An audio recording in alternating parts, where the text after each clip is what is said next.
wonderful. If there's one place I can really unwind, it must be right here in the forest. Just smell that. There's no perfume that can beat that.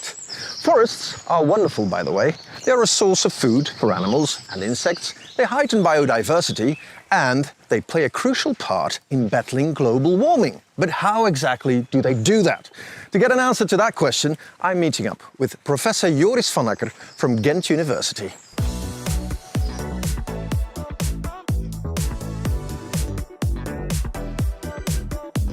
So, Professor, I've been told that trees and forests might be key in countering global warming. Am I correct? They definitely are a major part of it. And the story that trees, by evaporating water, they do cool down the local climate are for sure true. But the extra and probably the more eminent element is that they capture CO2 and build it in the wood as carbon. And these wood products, if we use them, we can even have the material for longer, keeping the CO2 from the atmosphere, and as such, we are contributing to climate change mitigation. I see.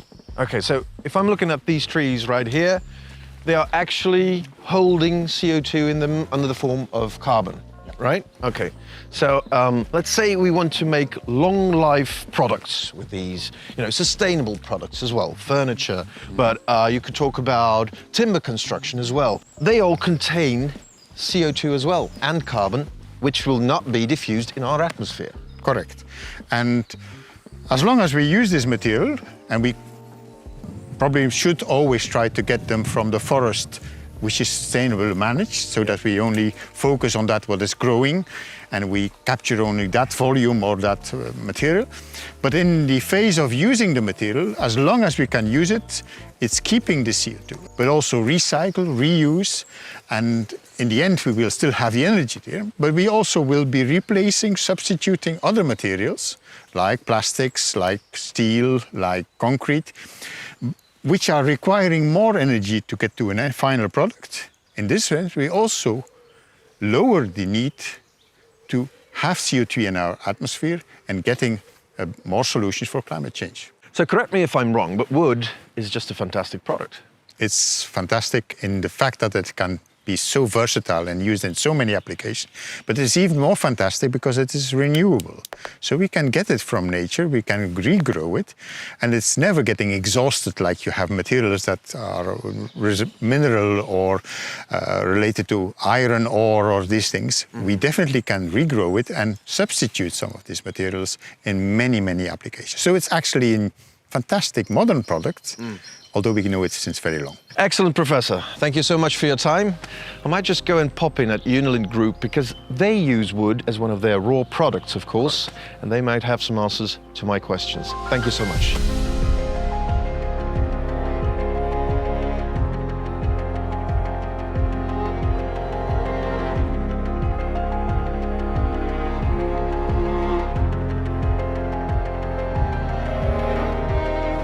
Alexander, now I know that wood is one of the main raw products you use right here at Unilin Group, but then again, you as business manager wood, what can you tell me more about that?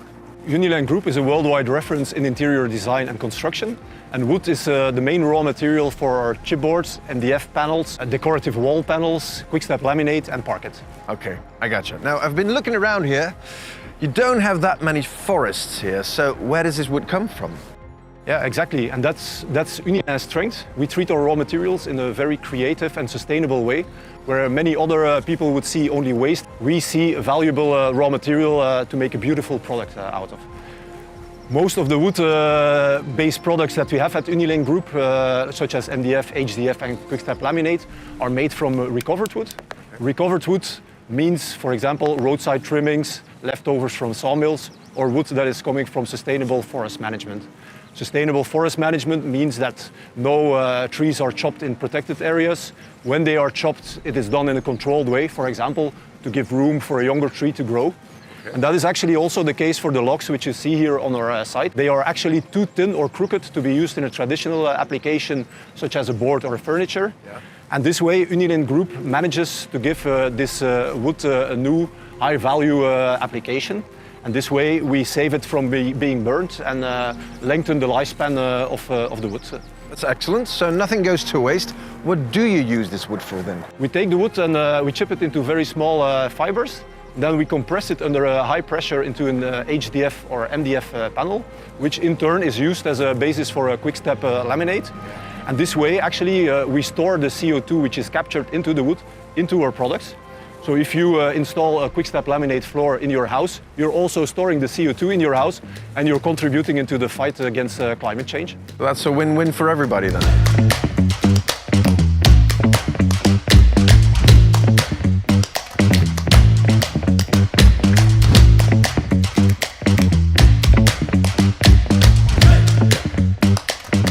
Caroline, so I've been told that here at Unilin Group you really put an emphasis on sustainability. How so? Absolutely. As for our MDF panels and our laminate floors, we already use recovered wood. But for our chipboards, we even go one step further by using recycled waste wood as raw material. And that waste wood, that can be waste wood from an old cabinet that you dispose at the container yard, or it can be demolition waste, for example. And at Unilin Group, our chipboards consist out of more than 90% of recycled wood. So you could say that it's thanks to our chipboards that the wood gets a second, a third, a fourth life. And that's our mission at Unilin Group. We want to keep wood as long as possible into the chain. Okay, so this means that an old chipboard can be recycled into a brand new one then, am I correct? Yeah, absolutely. And that way we close the loop. It's a circular model. And that's good for the planet, of course, because that way we need less fresh raw materials. And by recycling the wood, we keep the CO2 into the wood and longer out of the air. So a sustainable approach, in other words. And with our recycling ratio of 90%, we're the leaders in our industry. You are the leaders. Then again, sounds very ambitious, doesn't it? Yeah, that's our nature. By 2030, we want to reduce our CO2 emissions with 42% and we will be climate neutral by 2050. And the circular model is key in this regard. Okay. Other question, can you turn any waste wood into a brand new chipboard, for instance? That's a good question. No, this waste wood comes in different qualities, and when the waste wood is too damaged or contaminated, it can't be used as a raw material for our high-end products, of course. I see.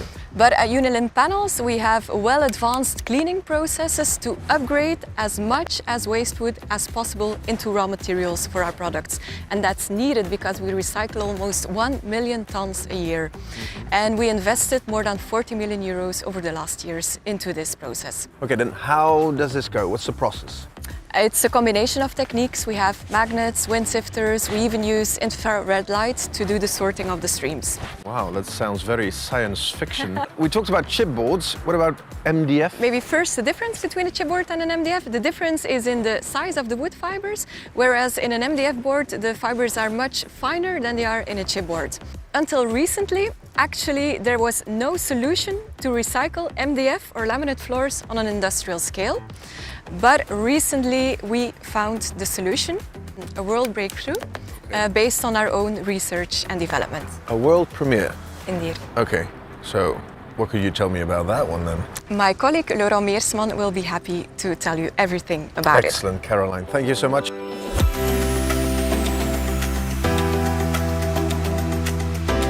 Laurent, I've been told that MDF and HDF are really hard to recycle. Why? Yeah, that's correct, because MDF and HDF are using thinner fibers, and those thin fibers are much more difficult to dislodge from each other. We need those thin fibers to make our quick-step click system. In there, next to that, we also need higher density boards to have a better impact. And those high-density fiber boards actually needs a lot of fibers. That's why today they are made out of recovered wood, but in the future we will be able to recycle them. That's a great thing. I understand. So does this mean I could recycle wood infinitely then? No. After a certain moment, when you recycle them very often, the fibers are becoming too small. But then we are still able to send them to one of our green energy plants. We have 2 of those in Unilin Group. Yes. And something tells me that'll be my next destination.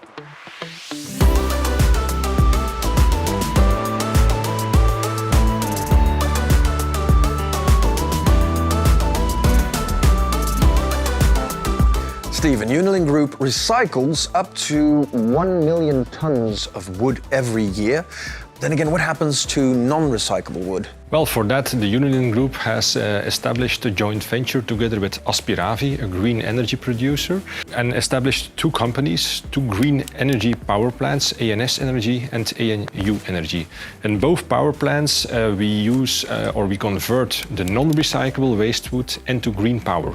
Okay. They are both state-of-the-art installations where we can produce in a clean way green energy. Excellent. Now, what determines which wood can be recycled and which can't? Well, for that we do some quality checks with the incoming trucks. So it's like an inverse quality check.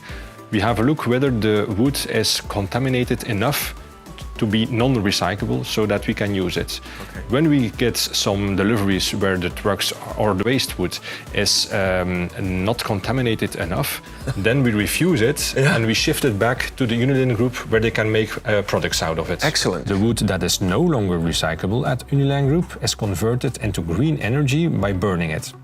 The CO2 released during this process is compensated because we only burn the wood after it has been recycled several times or after it had already had a product life. During that time, new trees have grown, which in turn capture CO2, and so the circle is complete. Wow, excellent. So you guys produce green energy. What type of energy? Well, it's green electricity and green heat. And both are delivered to the Unilin Group facility next door. Okay, so what you're saying is that the Unilin Group facility next door uses your energy, so you provide almost all energy to them. Yes, that's right, but we produce and we deliver more energy than what is only used by the Unilin Group itself. So we also inject green electricity for around 40,000 families. Wow. And next to that, we also deliver green heat to a potato processing facility around 2.5 kilometers away from here, where they make French fries out of it. But I'd rather call it Belgium fries. Excellent. That's a heartwarming story. Thank you. Absolutely. For your positive energy.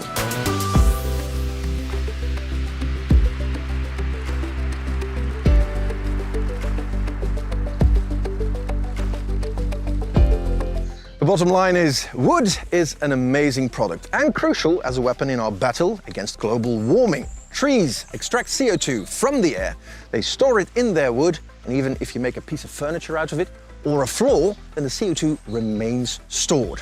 Come to think of it, trees might just be high tech. They extract more CO2 out of the atmosphere than any machine humans can build. One thing remains certain, at Unilin Group, they have a strong passion for wood and they make it their mission to keep wood in the chain as long as possible.